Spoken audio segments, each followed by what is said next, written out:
So Lucas, I've got a new lighting setup, so that should hopefully remove the Shadow Man. Do you remember the Shadow Man? What's the Shadow Man? Go onto my Twitter right now. I posted a picture of it. The thing is, I kind of like that aesthetic, do you? I kind of like having just...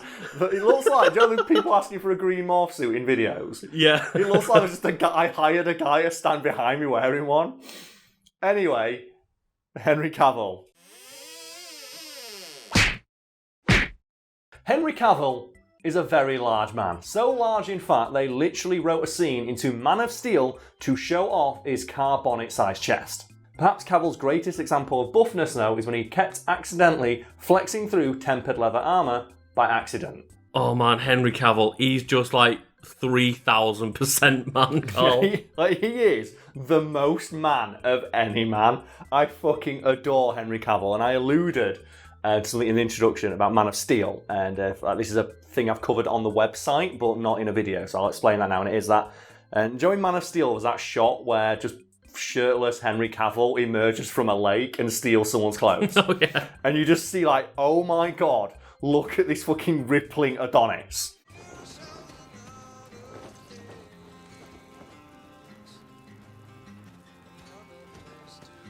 And that shot was added after the fact when Zack Snyder realised that there was no shot of shirtless Henry Cavill in Man of Steel. And you have to think, well, why did Zack Snyder go back and record a film of shirtless Henry Cavill? And it's because he saw comments online when the first pictures of Henry Cavill in the Superman suit got released.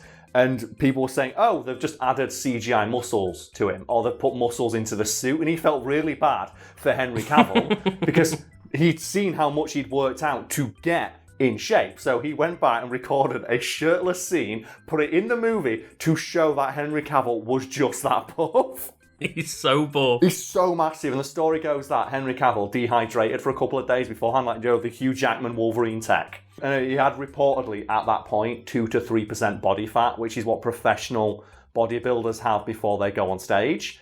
And Henry Cavill filmed that scene and went back to his trailer and nearly collapsed because he'd not eaten or drank anything in a couple of days. And Zack Snyder brought him in an entire apple pie and a pint of ice cream. He said, here you go. You've not eaten any carbs in like 6 months. Eat this entire apple pie. And Henry Cavill's like, thank you, I will eat this apple pie. It's just that thing, you'd be stupid not to, because it's the one chance you've got to be shirtless in a movie looking like that. Yeah. And it's similar to Kumail Nanjiani, who got buff for like the MCU movies and paid for professional photographers. Yeah, so the story here is like, it's Kumail Nanjiani, yes? Kumail Nanjiani, yeah. Yeah, he is going to be in the Eternals, and the story for that is that he was told, would you want a personal trainer? Marvel's got really good personal trainers, and he's like, yeah, I'll get a personal trainer, thank you very much. And he got so buff and was so proud of it that he hired professional photographers to take shirtless selfies of him when he's oiled up. It's like, it's the best shape I'll ever be in, fuck you. And then when people were criticising him for it, he's like, I got paid millions of dollars to get buff, why would I not take advantage of it? And the thing is, even just talking about male actors playing superheroes, Henry Cavill is like a step above them because he's the guy who's got to play Superman, the literal perfect man, and he pulled it off. Like, as I said, he had like 2 to 3% body fat for that shirtless scene, and Henry Cavill loves Superman so much that when he filmed that scene, he was told by a smarmy producer, look, you need to shave your chest. What do you mean I need to shave my chest? Like, Superman doesn't have chest hair, and Henry Cavill went back to his trailer and brought out a comic book with Superman in it showing that he had chest hair. He's like, no, he fucking don't you dare correct me on Superman. I know this shit. He's such a cool guy. He's also a huge nerd, and I love it. So, Karl, a tempered leather outfit, I presume he's either doing some like weird kinky shit, or he was just like, playing Geralt in The Witcher. Yes, we're talking about like Cavill's costume from The Witcher TV show, which was specifically created for the actor and was designed with the show's many fight scenes in mind. And even then, it reportedly struggled to just sit on Cavill's body because it had to, in addition to deal with all the fight scenes, fight against his rippling physique at every single point. And like it reportedly just got worn away by his sheer muscle mass. Oh my god. And that alone is pretty funny, but as I mentioned, the armour was designed specifically with Cavill's build in mind, and it was designed to have simulated wear and tear, so that it looks sufficiently worn in. But that wasn't enough for Cavill, because as we talked about, Cavill is a huge fucking nerd, so he insisted on personally wearing in all of the armour that he wore by walking around on set in it and putting it on to eat his breakfast and stuff. Just for a second, imagine you're on set and Henry Cavill comes in just wearing full Witcher outfit, eating a banana or something.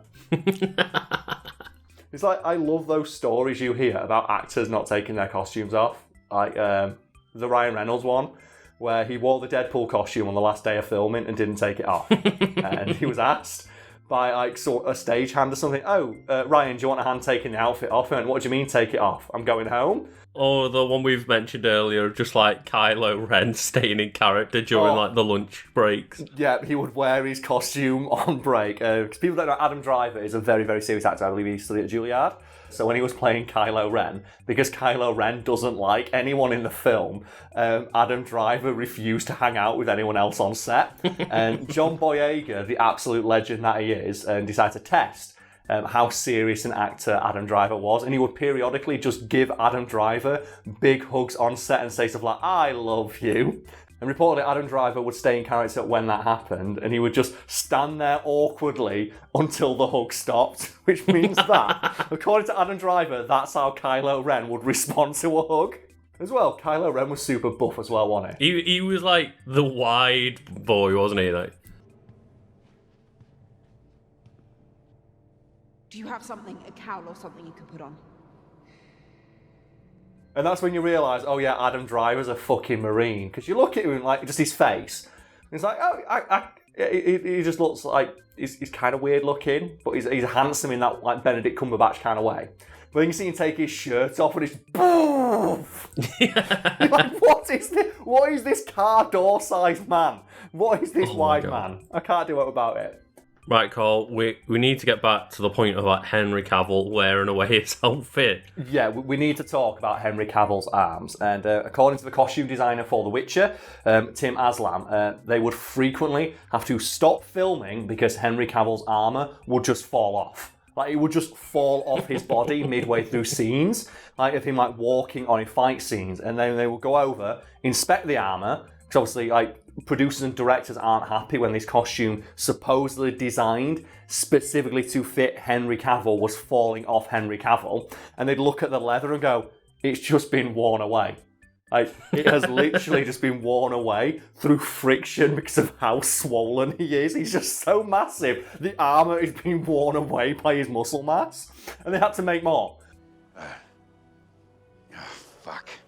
And to me, I kind of wish they just wrote that into the show. It's like, and they'd have, like, think about it, like, Geralt, the Witcher, is in Soulcalibur VI. Oh, yeah? And there is a mechanic in Soulcalibur where when you get damaged, your armour explodes off. Mm-hmm. Why didn't they just write that into the show? Of midway through a fight scene, just Henry Cavill, just, and just his armour flexes off. It's like, now you've got to fight true Henry Cavill. Instead of just making the armour over and over, just have one scene of like Geralt sitting there trying to sew his outfit back up. Like, I hate when this happens. That's all you had to do. I wish they'd done that, of like, just have it fall off him and him just go, I'm a Witcher, like it fucking matters. It's like, I've got magic powers and 2 swords. What the fuck are you gonna do? What the fuck is Jobber number 3 who protects this like dirt farming village in the middle of fucking nowhere gonna do? I'm the Witcher and I'm like 9 foot wide. God, I love Henry Cavill. So far away, Lucas, I think it's safe to say that Henry Cavill is one big old wide boy, yes? Oh, yeah. But his transformation into Superman, nonetheless, was very impressive because, as I mentioned, he got like 2 to 3% body fat. He was literally in danger of passing out at any point because of how buff he was. So, Lucas, do you have any like actor transformations in mind that you find particularly impressive? Whether it's like, bulking up or like, anything else they've done? I think one is just got to be Paul Rudd for Ant-Man because nobody believed he could do it. Oh, yeah. As well, when Paul Rudd was nearing 50 at the time, when they were filming Ant-Man. Yeah. And that's true of, like, nearly every Marvel actor, isn't it? They all get told, look, you don't have to get a six-pack, but we've got, like, this team of very good personal trainers who've gotten every other actor we've worked with so far a six-pack. Are you sure you don't want a six-pack? Mm-hmm. And you can't blame the actors for saying yeah, can you? It's like, we're going to pay you, like, $6 million and just get you in the best shape of your life. And you get to have, like, 4K footage that's shown on an IMAX screen of you just standing there shirtless in the best possible light. So, yeah, I'll do that. Yeah, and that the famous, like, Chris Pratt transformation where he got that shirtless scene that just made everyone cry in the cinema. And that's, like, I think that's the second video we ever made talking about that. Oh, really? Yeah, because I think it was James Gunn spoke to Chris Pratt and went, look, you're the only person I want for the role. Like, you are, like, Star-Lord to me, and we will hire a personal trainer if you want, but I don't care if you don't get in shape. I'll CGI the abs on if I need to. I want you in the role. And Chris Pratt's like, no, I'll get in shape. I'll do it for Star-Lord. And he did. And I think one of the transformations that sticks in mind for me is how buff Linda Hamilton got between Terminator 1 and Terminator 2, where she put on, like, 15 pounds of muscle, which doesn't sound like a lot, but keep in mind Linda Hamilton is like 5 foot tall and weighs 110 pounds wet through. They have that shot in Terminator 2, just Linda Hamilton doing pull-ups. It's like the arms.